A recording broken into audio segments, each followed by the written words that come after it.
If you suffer from cataracts, you may be surprised to know that there is a new procedure that replaces the lens in your eye with an implant, so you will no longer need glasses to see far away or read small print. Dr. Wu tells us more. For people with cataracts, or for people with beginning cataracts who are looking to improve their vision with refractive surgery, such as laser vision correction, we have a state-of-the-art medical procedure called presbyopic lens implants that can allow you to become independent of glasses at both distance and near.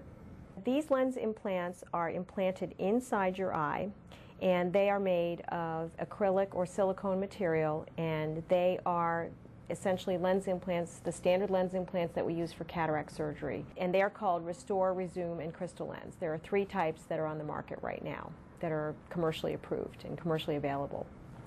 As far as the procedure is concerned, these are generally done under local anesthesia, just like standard cataract surgery. It is a standard cataract surgery technique. So these patients come to either a hospital or a surgery center. They have an intravenous line put in and a little mild sedative given, so that takes the edge off their anxiety. And then they have either eye drops to numb up their eye, or they may have a local anesthetic right beside the eye to numb up the area around the eye so that they don't feel the procedure. The procedure itself is made with a smaller than a 3mm incision at the side of the eye, and what we do is we take out the cloudy lens, the crystalline lens of the patient that the patient was born with, and we replace it with this lens implant. You use an ultrasonic device to break up the cloudy crystalline lens, which is called the cataract, and then the cloudy part is aspirated or vacuumed up, and then in that remaining capsule is placed the intraocular lens, an artificial lens implant.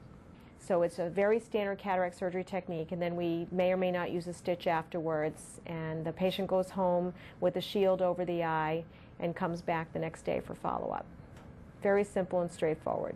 We also do this procedure for patients who do not have cataracts. Some of those people, for example, have very high farsightedness, like let's say their glasses are super thick and they're very young and they're looking to have LASIK and they're not an appropriate LASIK candidate. So we may do a clear lens extraction in those patients. It's the same surgery as a cataract surgery. We take out their lens and we replace their lens, but they don't have a cataract, that's all. So I've done it in as young as a 30-year-old. After standard cataract surgery, typically patients will see well at distance, clearly, but they need to put on glasses to see their computers or to read books. But with one of these presbyopic lens implants, you can see clearly at all distances and very rarely have to put on a pair of spectacles.